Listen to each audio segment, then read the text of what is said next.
Bom dia, pessoal. Estamos aí mais uma vez iniciando um webinar da ProofTechnic MGS. Quase que são semanais os eventos que a gente tem ofertado para nossos ouvintes, né? Queria agradecer a participação de todos vocês aí, a presença de cada um. A gente vai iniciar o nosso webinar às 11 horas hoje. Infelizmente não vai ser possível dar uma tolerância maior, justamente porque o conteúdo é um pouco extenso.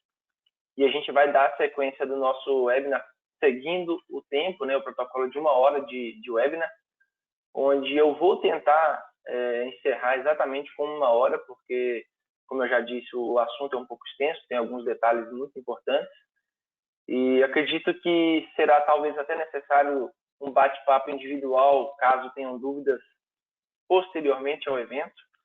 Então, vocês têm aí a opção de entrar com perguntas, né, no chat aí, e a ideia, como a gente tem feito em todos os outros webinars, é fazer os contatos individuais depois para poder tirar alguma dúvida ou esclarecer algum ponto que não ficou muito claro. Tá? Então, eu peço a vocês que sempre que tiver algum ponto aí a discutir, alguma informação que você gostaria de saber com mais detalhes, vá lá no campo de perguntas e entre com essa informação lá, para a gente poder depois entrar em contato com vocês e tentar aí esclarecer tudo que for necessário. Tá? Bom, meu nome é Thiago. Vou iniciar esse webinar aqui, apresentando para vocês um pouquinho do que eu represento aqui na empresa hoje.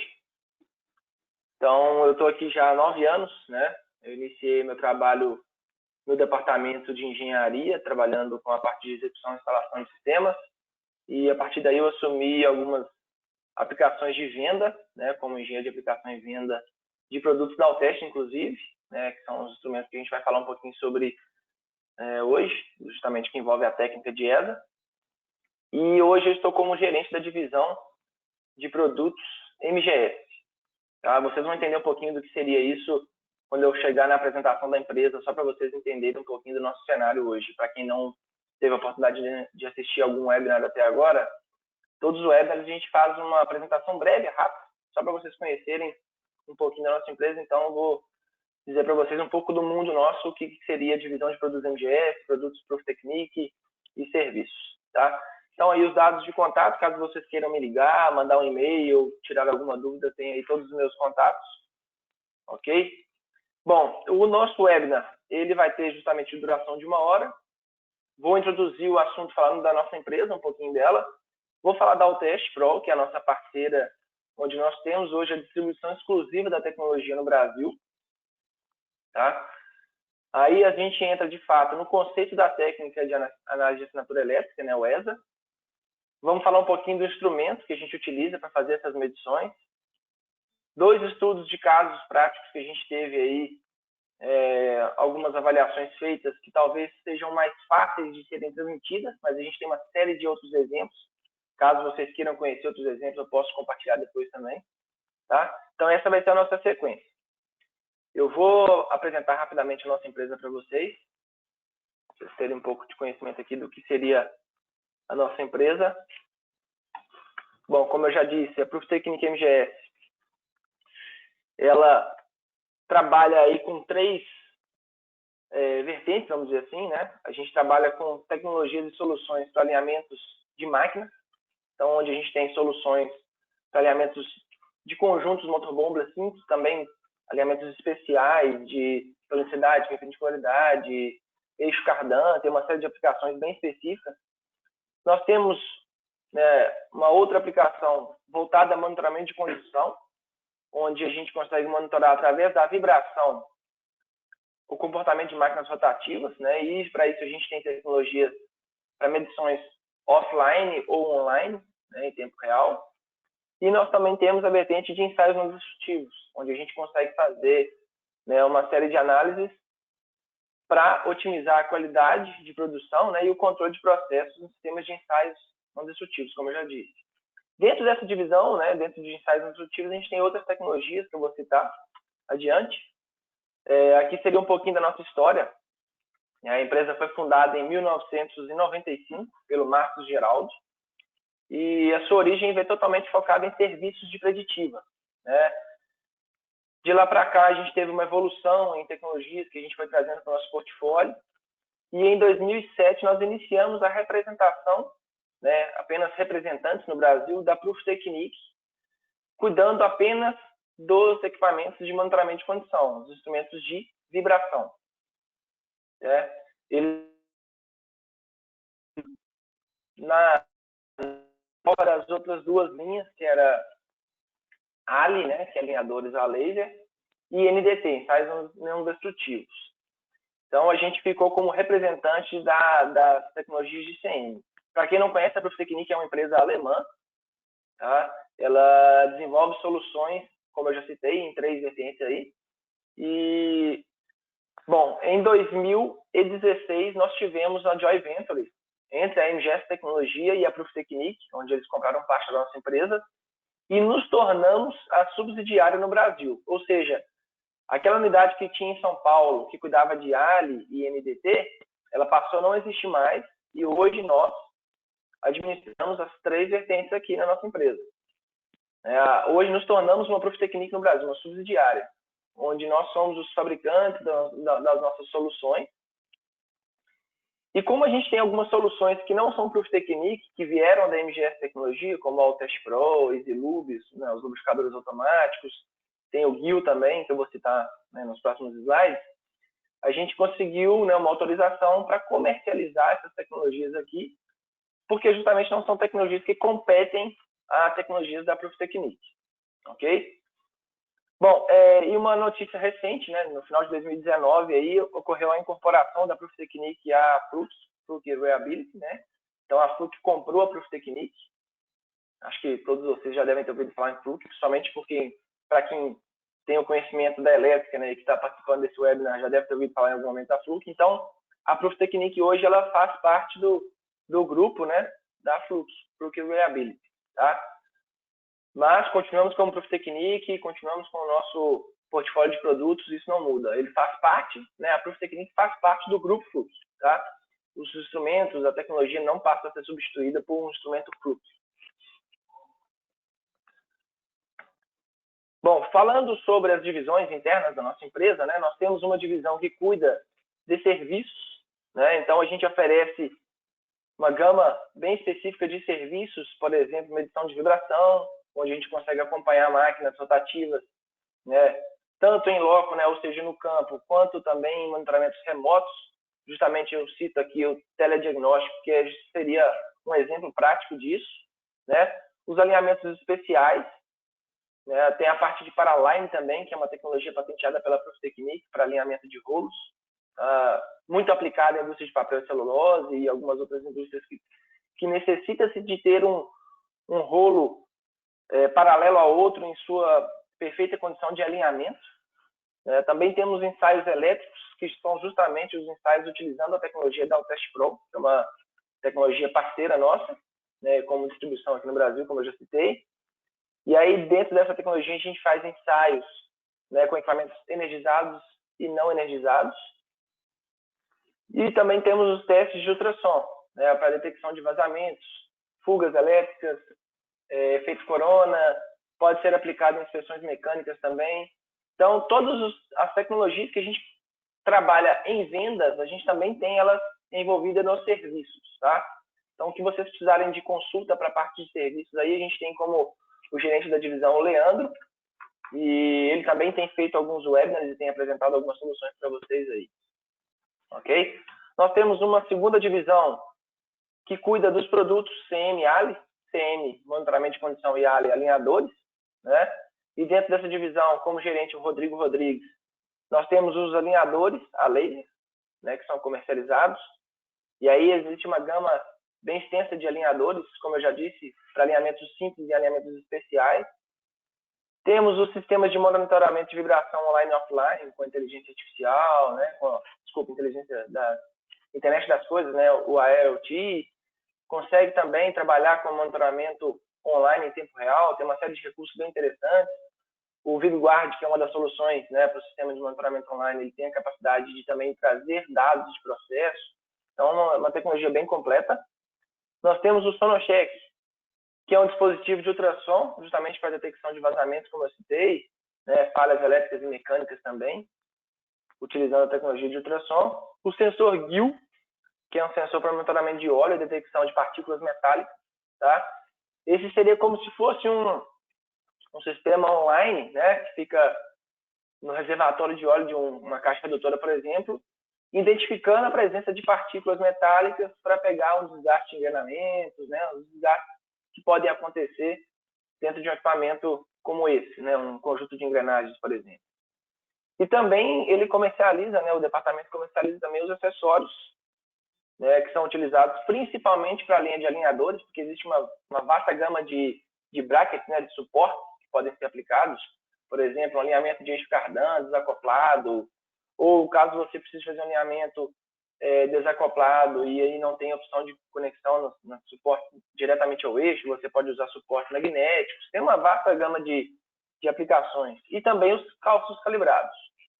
Nós temos uma terceira divisão, que justamente eu sou o gerente dessa divisão, e cuidamos aí dos sistemas de ensaio não destrutivos da Proof Technique, tá? Esses sistemas de ensaio não destrutivo da Proof Technique, eles são sistemas específicos para aplicação em controle de qualidade, na produção de tubos, fio, máquina, barras. É um equipamento não portátil, ele é instalado em linha de produção, e ali ele consegue identificar imperfeições, né, defeitos, e criar um procedimento de separação, identificação. Nós temos dentro dessa divisão também a tecnologia da Altest Pro, onde é dividida entre a técnica de MCA, que é a análise de circuito de motores, onde eu já tive a oportunidade de fazer um webinar no mês passado, apresentando essa técnica para vocês. E também temos a técnica de ESA, né, a análise de assinatura elétrica. Essa é a técnica que eu vou apresentar para vocês hoje. E também temos a tecnologia de lubrificadores automáticos, monoponto, tá, da EasyLube, que é um outro parceiro também. Não é Proof Technique, mas é um parceiro que a gente tem consolidado aqui e nós trabalhamos na venda dessa solução. Ok? Bom, aqui alguns dos nossos clientes, né, em setores diversos aí, a gente tem uma gama muito maior, mas hoje esses são os mais presentes aí no nosso dia a dia. Ok? E vamos agora dar foco justamente à nossa apresentação aí do webinar.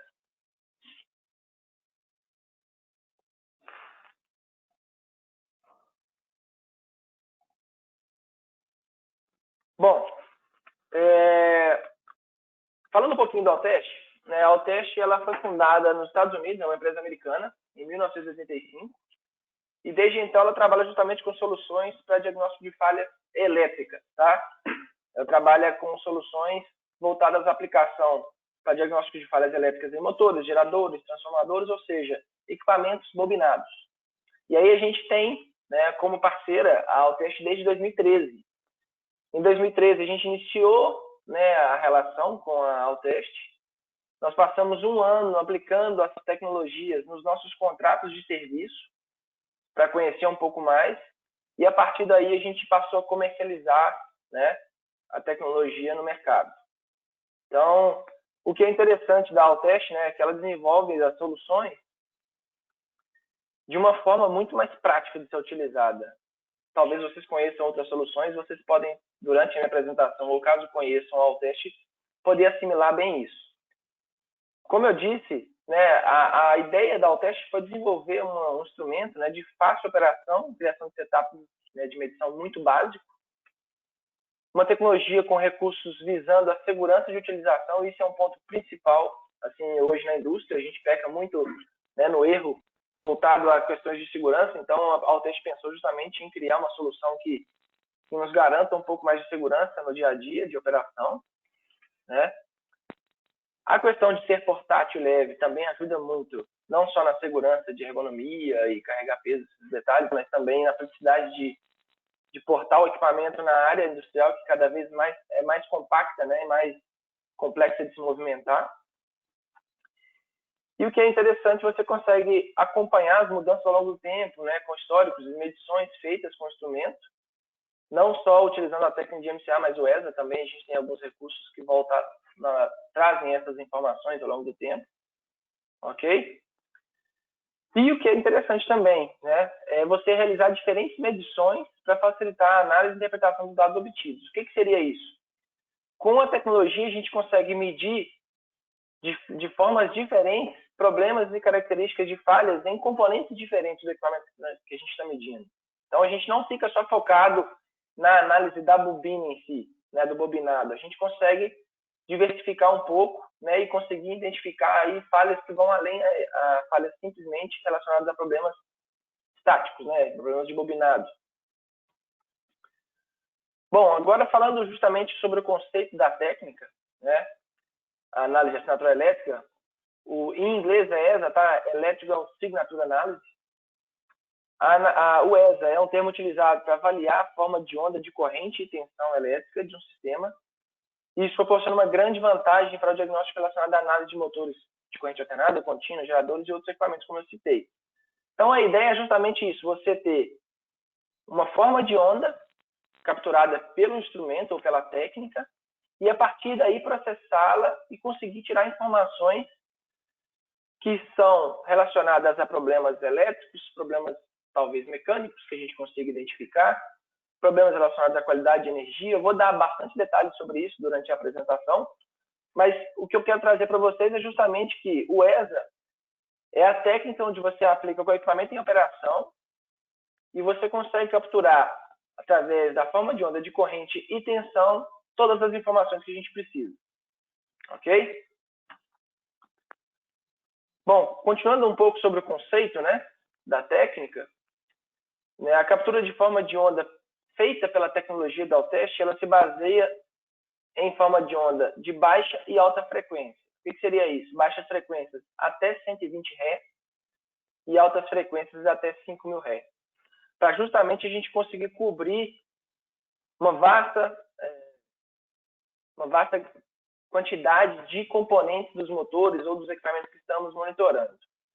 A partir do momento que a gente captura essas formas de onda, a gente faz a análise de FFT, né, a transformada de Fourier rápida aí, para conseguir simplificar a análise e identificar justamente as frequências de falha.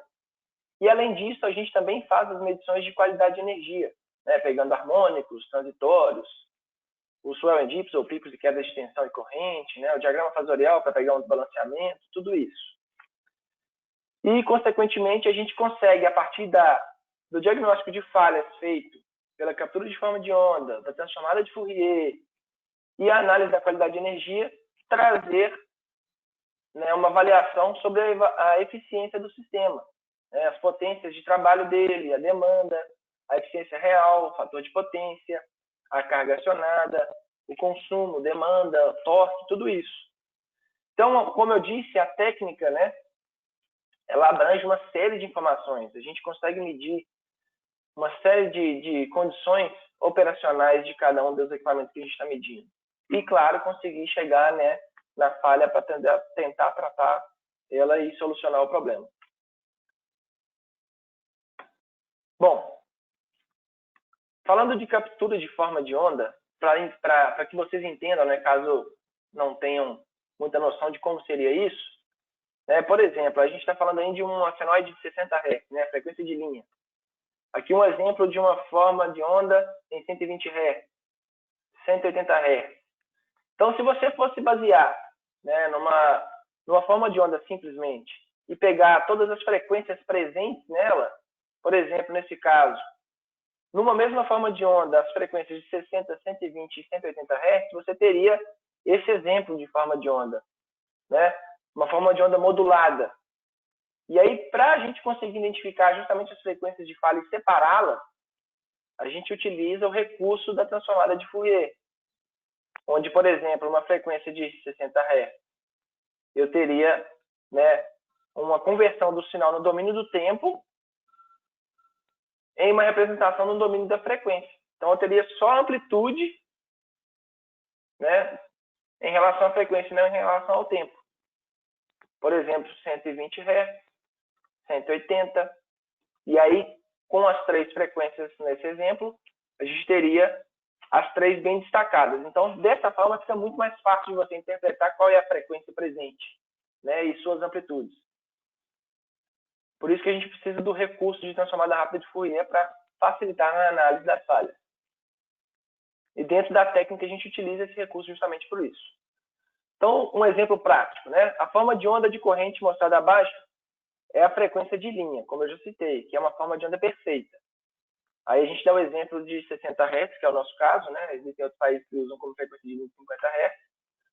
E aí qualquer falha elétrica ou mecânica no sistema do motor fará com que o sinal da frequência de linha, né, varie. Isso faz com que a forma de onda se module na frequência da falha elétrica ou mecânica. Então teríamos esse exemplo, né? Eu tenho lá a minha frequência de linha de 60 Hz, e aí se eu tivesse uma frequência de 300 Hz referente a uma falha elétrica ou mecânica, qualquer que seja ela, eu teria uma modulação do meu sinal, representada dessa maneira, e aí se eu separasse, seria justamente, né, os 300 Hz, como a gente viu nos exemplos anteriores. Fazendo a transformada, a gente teria justamente esse exemplo, né, um espectro onde eu tenho um pico de 60 Hz, que é referente à frequência de linha, e um outro pico destacado referente à outra frequência da falha citada. Ok? Bom, além, né, da forma de onda capturada, do espectro, né, baseado na transformada de Fourier, como eu já citei lá atrás, a gente também faz as medições de qualidade de energia. E aí a qualidade de energia envolve a condição da energia fornecida ao sistema do motor ou do gerador, né? A gente pode avaliar até mesmo a saída dos trapos. Então a gente pega essa energia, né, e consegue avaliar uma série de parâmetros nela. Por exemplo, em um circuito perfeito, as formas de onda de energia fornecida devem ter a tensão e a corrente perfeitamente balanceadas. No entanto, raramente você vai encontrar um sistema perfeito. Os problemas mais comuns da qualidade de energia são equilíbrio de tensão e corrente. Aí não só estou falando de balanceamento, né, entre fases, mas estou falando também o equilíbrio considerando swell and dips ou afundamento de elevações, né, uma série de fatores que eu vou citar mais detalhadamente adiante. As distorções harmônicas podem estar presentes por alguns fatores que eu também vou citar, né, os transientes. Fator de potência é muito importante também. Então, esses são os principais problemas que a gente consegue, né, citar aí. Claro que vão além disso, mas os mais importantes são esses destacados, e eu vou falar um pouquinho sobre eles, com mais detalhes. Tá? Mas, bom, vamos lá. Falando aí sobre o equilíbrio de tensão elétrica e corrente. Em um sistema de motores elétricos, existem dois problemas principais relacionados a esses componentes. Quais seriam? O afundamento, né, ou elevação de tensão ou corrente, né, muito conhecido como sag and swell. Aqui a gente vê claramente uma forma de onda de tensão, e aí em dado momento eu tenho um afundamento dessa tensão, ou seja, uma queda dela, que pode ocorrer em ciclos, né, de segundos, ou elevações, como tem o exemplo do swell aí, um valor acima, né, do nominal, do real a ser trabalhado. Ou também, né, um outro problema, né, referente a esses componentes é o desbalanceamento de tensão e corrente, que deve ser avaliado, sim. Existe uma norma que determina qual é o desbalanceamento permitido, ou seja, qual é a condição tolerável, né? Então a gente consegue avaliar através de um diagrama fasorial, por exemplo, as tensões em RST, né, verificando os valores entre elas, e o desbalanceamento presente entre fases, que podem ser causados por uma série de fatores, por exemplo, variações de resistência entre fases, diferença entre cabos, né, uma série de condições que podem gerar esse tipo de condição. Mesma coisa corrente, né, a gente tem 3 correntes medidas, né, para cada uma das fases, e o desbalanceamento dela apresentado. Tá? Então, esses são os dois principais problemas relacionados ao equilíbrio de tensão e corrente. Bom, falando de distorção harmônica também, que é um dos fatores mais críticos aí para a qualidade de energia, uma distorção harmônica, né, é a forma de onda dita que deforma, né, se apresenta de forma similar em cada ciclo da frequência fundamental. Então, por exemplo, se eu tenho uma frequência de linha de 60 Hz, os harmônicos dela são os múltiplos, né, por exemplo, 120, 240, só que eu tenho também harmônicos de frequência positiva e negativa, né? Existem dois fatores principais dos harmônicos de energia do sistema a ser considerados. Os harmônicos de tensão, que o limite recomendado de acordo com a norma I3E pode variar até 6% para alimentações com tensões até de 69 kV e 3% para maior que 69 kV. Tá? Então, os harmônicos de tensão são limitados de acordo com a norma nessa condição. Acima disso, são sempre considerados prejudiciais. E os harmônicos de corrente, que são considerados muito mais graves que o de tensão, com limite recomendado de 3%, também conforme norma, independente aí, né, da tensão de alimentação do sistema. Tá?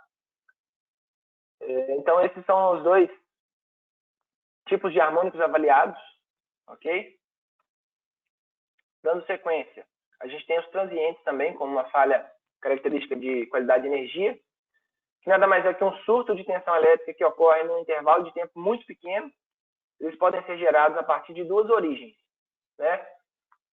Via perturbação externa, por exemplo, uma descarga atmosférica, né, que causa aí uma indução eletromagnética no circuito, né, induzem uma DDP muito alta na rede, ou também uma condução pela rede, o chaveamento de cargas fortemente indutivas, como os motores elétricos, né, por exemplo, que gera transigentes que são causados pela força contra-eletromotriz, né, justamente, né, ocasionado em suas partidas aí. Ou uma segunda opção que seria via a resposta do próprio circuito eletrônico ou ao chaveamento. Então, esses são exemplos, né, de causas, né, dos transientes que estão presentes aí. Representando na forma de onda, vocês conseguem ver aí como seria, né, uma captura de transiente durante uma medição de qualidade de energia, onde você consegue ver aí justamente, né, as distorções geradas pelos transientes na forma de onda. E por que são considerados prejudiciais? Eles podem provocar até, né, a interrupção de funcionamento do sistema, por proteções, claro, mas também por degradações geradas, né, devido à sua amplitude, dependendo da escala, né, claro. A gente tem também o fator de potência, né, que é a relação entre potência ativa e potência reativa, que indica a eficiência com a qual a energia está sendo usada, né, e essa eficiência é medida pela relação entre a potência ativa e a potência aparente, que indica o quanto a potência elétrica consumida está de fato sendo convertida em um trabalho útil. Ou seja, aqui a gente, o fator de potência, ele avalia justamente, né, o quanto está sendo consumido e se esse consumo está sendo o ideal, né, baseado nas potências aplicadas. O exemplo dessa caneca de chopp aí fica muito claro para a gente, né? Por exemplo, nós temos ali, né, a caneca representando a espuma, a potência reativa, né, o líquido, a potência ativa, e o copo cheio seria a potência aparente. O que para nós traz mais interesse seria o líquido, né? Se eu tiver uma vasta camada de espuma, eu tenho uma baixa eficiência, porque eu gostaria de ter mais líquido presente. Então, essa seria mais ou menos a relação feita aí, uma brincadeira, assim, só para o pessoal entender um pouquinho o que seria aí o fator de potência, né? Então, o fator de potência está compreendida numa escala de entre 0 e 1. O ideal é sempre estar próximo de 1, né, para a gente ter uma eficiência ótima, né, ou perfeita, vamos dizer assim. Então, por exemplo, um fator de potência de 0,8, a máquina está aproveitando apenas 80% da energia fornecida pela concessionária, ou seja, apenas 80% da corrente que entra na máquina está produzindo trabalho útil. A legislação brasileira, se não me engano, ela exige, né, da indústria que o fator de potência seja acima de 0,92. Abaixo disso, existem algumas concessionárias aí que aplicam até multas. Tá? Isso aí varia um pouco de região, eu não sei exatamente esse nível de detalhe, mas o importante é só entender de fato que o fator de potência, o ideal é que esteja sempre próximo a 1. Bom, falando da instrumentação, bom, a gente já avaliou o que a gente consegue capturar com a técnica, e aí o que a gente utiliza como recurso para fazer essas medições citadas acima. A gente utiliza o AutoTest Pro Online 2, né? Abreviando, a gente chama ele de ATPOL. Onde a gente consegue aplicar essas medições? Essas medições elas são aplicadas em motores de corrente alternada e contínua, geradores, alternadores, motores de máquinas e ferramentas, motores de tração, né? Transformadores de controle, transformadores de transição e distribuição, Claro que cada um com o seu objetivo, né? A gente está falando, por exemplo, de uma saída de tráfego. Você quer pegar apenas avaliar a qualidade de energia. Agora eu quero medir a saída de um painel de alimentação que vai para o motor. Então a gente está avaliando as características do motor, né? Levando em consideração características mecânicas e características elétricas, mas também eu posso avaliar o que ele está mandando de energia, se está mandando alguma sujeira, algum ruído, algum harmônico, né? Então a gente consegue avaliar justamente isso para todos esses tipos de equipamentos. Falando sobre a análise, né, detalhada dos motores, né, que é o coração da indústria, né, o maior foco nosso aí é justamente a aplicação em motores. O que a gente consegue avaliar, né, com a técnica, com o instrumento medindo? Então, a gente vai avaliar a demanda e consumo de energia, a gente vai avaliar a eficiência dos motores de indução, os motores de corrente contínua também. Então, pode ser usado com o software o software da US Depth of Energy Motor Master para tomada de decisões em reparo e substituição. Então, a gente tem como parceiro, né, essa tecnologia para nos auxiliar no diagnóstico de reparo. Também pode ser utilizado o MM+, para calcular o retorno de investimento se melhorarmos a eficiência de energia do motor após o reparo realizado. Eu vou mostrar um exemplo disso lá no caso prático. Tá? Então, a gente tem como trabalhar em cima da eficiência dos motores. A gente consegue identificar problemas de air gap, né, excentricidades estáticas e dinâmicas, desalinhamento e desbalanceamentos mecânicos, né? Pode ser até mesmo relacionado à carga acionada, tá? Um desbalanceamento ou um desalinhamento, por exemplo, um desbalanceamento de um exaustor, um ventilador, ou um desalinhamento no acoplamento entre motor e acionado, né? Demodulação de espectros para avaliar justamente componentes específicos, custos no enrolamento. Então, a gente está avaliando as características do bobinado, pegando até mesmo custos iniciais prematuros, né, a degradação de verniz isolante que faz com que apresente os custos iniciais. Os harmônicos presentes no circuito, né, o desbalanceamento de impedância também entre fases, principalmente. Condição das conexões das fases, né, um tipo de falha muito comum vivenciado aí é justamente mau contato gerado no aperto de parafusos e terminais na caixa de ligação e até mesmo nos painéis de alimentação. Continuando aí, a gente vai avaliar, como eu já disse, a qualidade de energia. Então, a gente tem aí 3 canais de registro de tensão e 4 canais de registro de corrente, né, taxas de amostragem de até 125 kHz, captura de forma de onda de eventos de meio ciclo, tá? maior ou igual a meio ciclo aí, então você consegue pegar os eventos, mesmo que sejam com intervalos de tempo muito pequenos, né? Por exemplo, uma detecção de transiente em eventos aí de 8 microsegundos. A gente tem aí registro de dados de energia para avaliar demanda e consumo, né? A análise de até a 75ª harmônica, tanto para corrente quanto tensão. Os gráficos fatoriais para pegar os vetores de corrente e tensão e identificar desbalanceamentos. Modelos de relatórios pré-definidos e fáceis de usar justamente dentro da plataforma, né? Um relatório de economia de energia através de uma função de análise antes e depois. Até tenho como exemplo aí, ó, esse slide que mostra para vocês, por exemplo, as medições de tensão na fase A e B, né, pegando máxima e média e mínima aí, né? Por exemplo, aqui, ó, vamos pegar a máxima de A e a máxima de B. Então, antes e depois de um reparo ou de alguma, né, recomendação seguida. Então, a gente tinha aí, né, os valores de tensão apresentados antes e depois, por exemplo, né, a máxima em fase A ou R, 276 e B, 277. A gente passou a trabalhar agora com 273 e 274, caiu a tensão, né, a partir de alguma recomendação feita. E aí, consequentemente, a gente teve uma avaliação de redução de consumo e demanda, né? Reduzindo, consequentemente, o valor, né, o consumo de energia aí nessa aplicação. Tá? Então, a gente consegue identificar essas variações baseadas nos dados de placa, comparando a condição real de operação, ou até mesmo entre medições feitas antes e depois de algum reparo. Ok?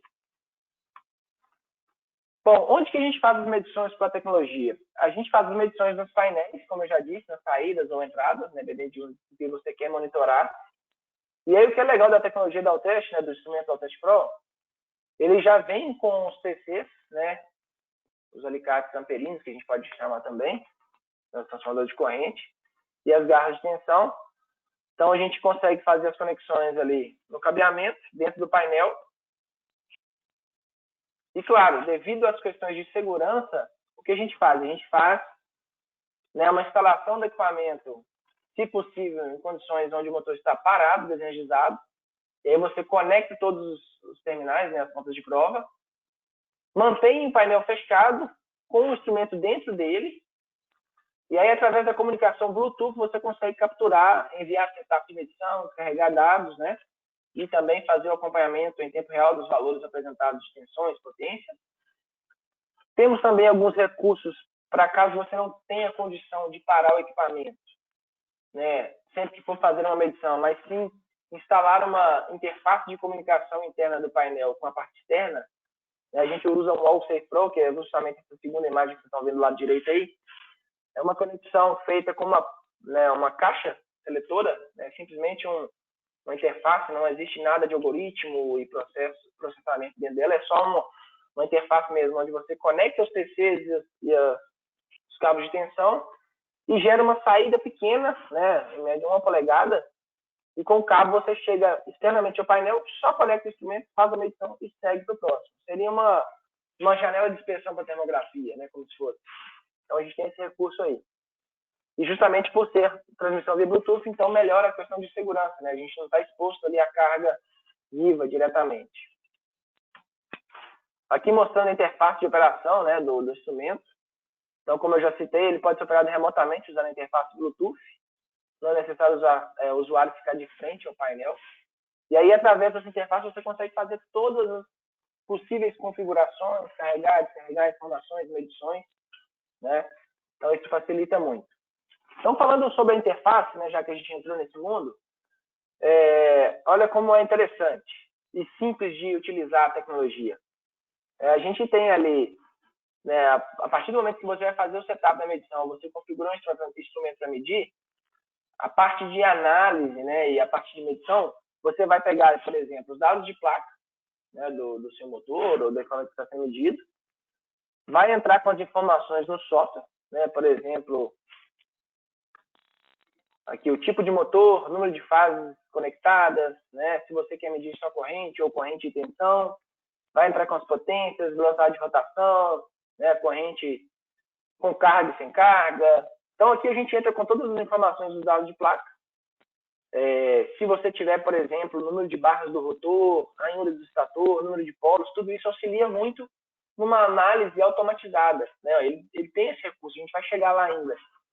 Então, a gente entrou com essas informações, né, que eu já citei. Também podemos estender a informações mecânicas. Por exemplo, aqui, dados do rolamento. A gente tem um banco de dados de rolamentos cadastrados, mas você pode também entrar com frequências específicas de elemento rolante, pista interna, né? A gaiola, tudo isso. Nomear cada um dos campos medidos, né? Os canais, vamos dizer assim. Né? A planta, o equipamento, a área ser monitorada para justamente compor informações no seu relatório. Um ponto importante que eu não comentei aqui, ó, o acionamento, por exemplo, aqui eu tenho uma caixa redutora, aí você pode colocar por número de eixos, né, e até dentes, para justamente ele identificar automaticamente as frequências de falha, né, do engrenamento. Você pode citar aqui também, por exemplo, correia, bomba, ventiladores, tudo isso. A gente pode também colocar informações mecânicas, como eu citei. E aí, quando você entra com essas informações, né, os pontos críticos, a partir da medição feita lá, da captura do sinal no tempo, né, a transformada de Fourier, tudo aquilo que a gente falou, ele vai fazer uma análise para a gente automatizada. Né, os pontos críticos são destacados automaticamente. Podem ver aí, ó. Aqui a gente tem, né, o fator de potência, né, a corrente comparada à nominal, a tensão, a carga, né, se existe uma fuga do terra, né, ou existe uma baixa isolação, vamos dizer assim, os problemas de conexões que podem estar presentes, falhas de rotor, como gaiolas, por exemplo, barras trincadas ou quebradas, né? Falhas no estator, no air gap, a distorção harmônica, desalinhamento, problemas de rolamento, né? E a condição operacional do motor. Então, ele faz um resumo para a gente, e aí a gente tem um relatório bem detalhado disso. Além disso, você também tem, como eu falei lá no início, né, a condição de avaliar a eficiência do motor, calculada para motores de indução e também motores de corrente contínua, utilizando a norma NG1, tá? Então, aí você vai ter aqui os valores de fator de potência, potência real, aparente, né? Reativa, tá? E aqui os valores de carga, né? Eficiência, a potência de saída, né? O torque, inclusive, medido. Então, uma série de informações bem detalhadas para justamente a gente chegar na informação do desperdício. Aqui, pessoal, eu vou entrar em 2 estudos de caso, né? O primeiro aqui, a gente fez uma análise desse equipamento, né? Um motor trifásico da WEG de 480 kW. Ele trabalhava com uma velocidade de rotação aí de 1.787 RPM, né? No regime ES1. Tensão de alimentação dele 440 volts e corrente 751 amperes, a corrente de alimentação dele. Uma eficiência nominal de 0,964 e fator de potência 0,87. Bom, esse motor em exclusivo, a gente fez as medições dele usando a técnica de MCA e ESA. Só que como o nosso foco aqui é voltado só ao ESA, eu vou só apresentar para vocês os resultados, né, obtidos com a técnica de ESA. Então, por exemplo, nesse ensaio a gente realizou os testes e mediu todos aqueles fatores que eu citei lá. O equilíbrio de tensão e corrente, diagrama fatorial, demanda e consumo, distorção harmônica, né, distorção total harmônica, fator de potência, curva de tendência de tensão ao longo do tempo, porque como a gente está colocando qualidade de energia, você consegue parametrizar uma medição para pegar variações, né, operacionais relacionadas a turnos ou outros equipamentos que são acionados em alguns períodos do dia apenas, para justamente pegar transientes ou alguns eventos que podem acontecer. Então, você consegue parametrizar o equipamento para medir 24 horas, 48, sempre que você achar necessário, né? Então, a gente acompanha a curva de tendência da tensão ao longo do tempo, de corrente também, né, das potências. E aí você vai avaliar também os espectros de tensão e corrente para pegar as falhas elétricas e mecânicas, tá? Então, a gente fez a leitura completa de todos os parâmetros possíveis com a técnica, né? E aí os destaques são justamente para aqueles que a gente encontrou, né, as variações, as falhas. Então, por exemplo, no diagrama fatorial, a gente pegou um desequilíbrio de corrente, destacado pela fase S, onde recomenda-se identificar a causa e matéria de acompanhamento. Aí eu já cito para vocês, como a gente fez o MCA, a gente identificou um mau contato, né, na caixa de ligação desse motor, justamente nessa mesma fase. Não quer dizer que eu precisaria do MCA para chegar nessa conclusão, a partir daí eu já consigo ver que existe uma diferença, né? Justamente em corrente. Nós identificamos também durante o período de medição a presença de eventos de transientes de tensão na fase R e T, com baixa amplitude e curta duração. A gente está falando aí de uma amplitude de 117 tensão de pico, né? E duração de 184 microsegundos. Aí o exemplo dele graficamente, né, apresentado. O que é interessante, pessoal, é que quando você faz a parametrização de medição, né, pelo instrumento ou pelo software, né, do setup de medição, aí a gente consegue criar os alarmes, né, para ativar justamente as medições quando acontecer algum evento. Então, baseado nas normas, ele já vem lá o cálculo de tolerâncias, que podem variar, e aí, se ultrapassar essas tolerâncias, ele vai gerar justamente a medição naquele dado momento para pegar, né, justamente o evento acontecendo. Então, aí está um exemplo claro disso, né? A gente consegue identificar, né, a amplitude, a durabilidade, a data e a hora que aconteceu. Como foram vários que estavam acontecendo nesse equipamento, a gente citou um só, mas assim, todos eles baseados na mesma amplitude, no mesmo intervalo de tempo, ocasionado por alguns problemas relacionados ao mau contato, justamente. Encontramos também a distorção harmônica, né, individual de corrente representada aí pela quinta ordem, 300 Hz, né? E aí ele tinha uma amplitude aí com variações de 6,56%. Como a gente viu lá em cima, lá pela norma, isso aí já está acima do indicado, né? O de corrente é o mais impactante e é considerado até 3%, acima disso deve-se ter atenção. Né? E o THD também, consequentemente, ficou alto. Né? Ele ficou em 6,06%. Então, a gente também teve essa incidência de harmônicos presentes. Bom, no final, a partir do momento que a gente fez as leituras, né, além daquelas informações que eu citei nos slides anteriores, a gente também conseguiu avaliar, né, a corrente de trabalho dele. Atenção, então eu dei um destaque vermelho aí para vocês verem que sempre em fase S, a gente tinha uma diferença maior em corrente, em tensão, né, e consequentemente nas potências, tá? E era justamente nela que estava o mau contato. A gente fez uma inspeção visual, identificou até uma oxidação na parte externa da caixa de ligação, na entrada mesmo, e atrás da caixa de ligação o cabo chegou até a derreter o isolamento dele ali. Aqui os valores apresentados pelo equipamento após a medição, né? Demanda de potência 558 HP, uma carga de 81,9, uma eficiência do motor de 96,7.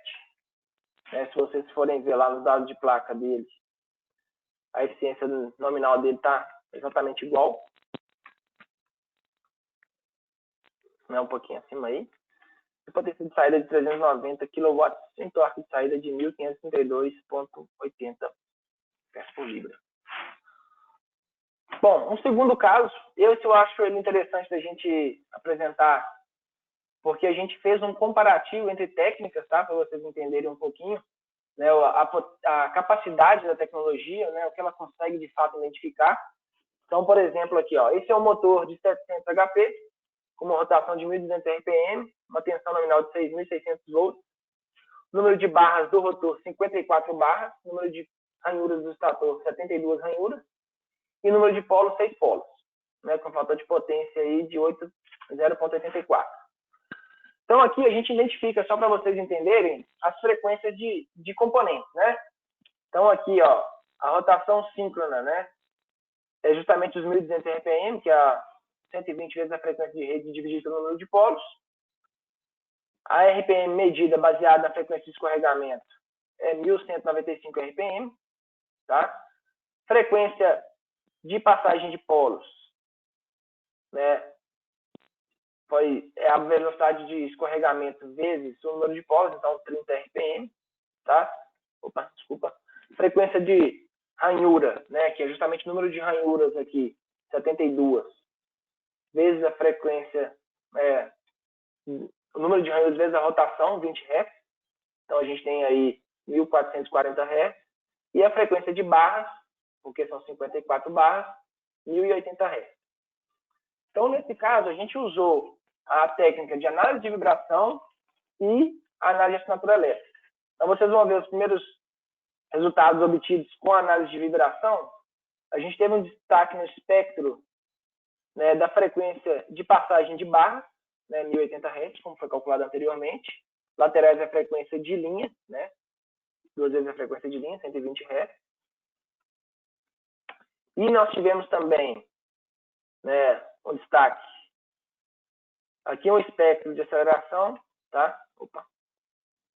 Mesma coisa, ó, destaque da passagem de barras a 1080 Hz com bandas laterais de 120 Hz no mancal, no aliado motor.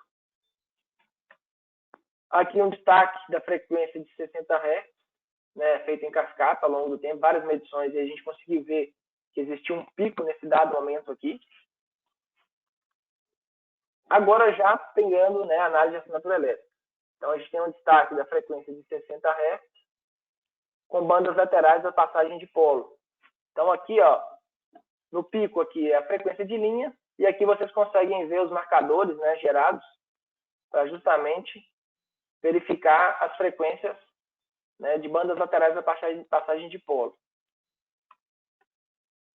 Mais uma forma de identificar, né, aqui a gente consegue identificar o destaque da frequência de passagem de polos também, né, com uma amplitude significativa.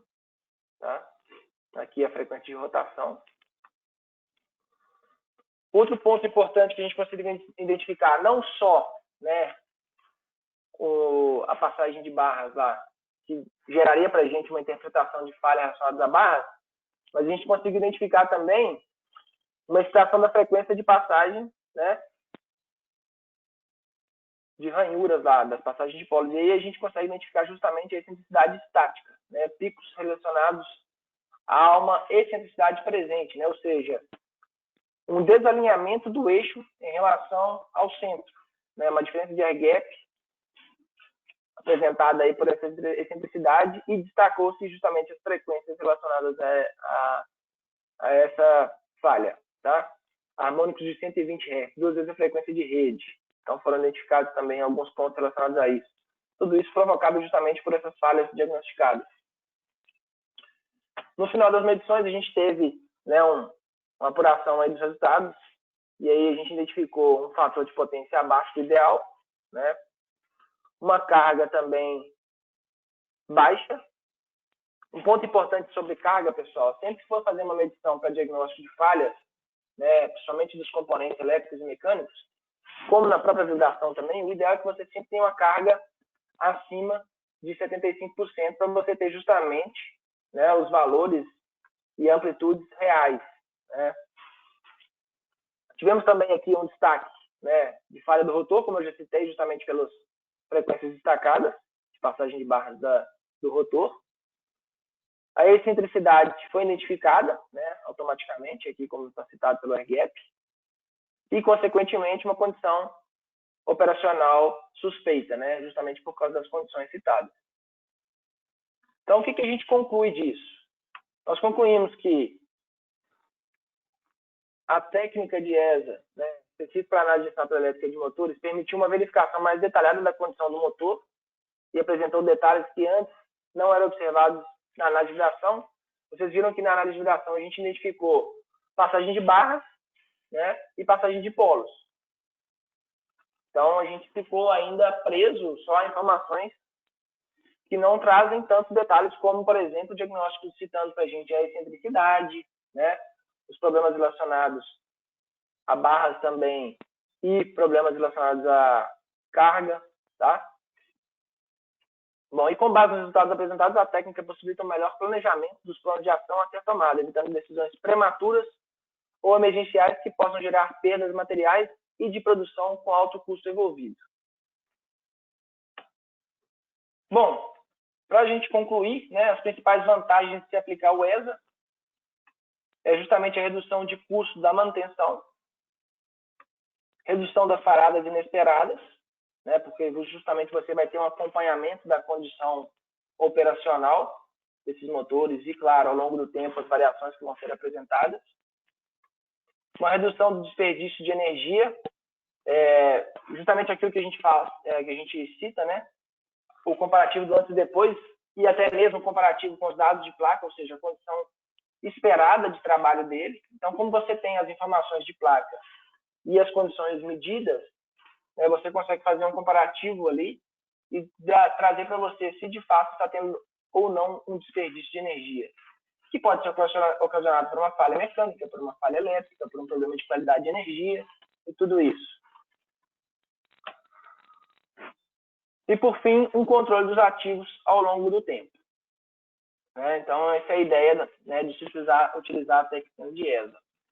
Bom, pessoal, existem assim, uma série de padrões e cálculos baseados na análise eletroelétrica. Como o objetivo do nosso webinar é transmitir o conhecimento para vocês e não um treinamento de utilização da tecnologia, as informações vão muito além, né, vão muito além do que eu apresentei aqui.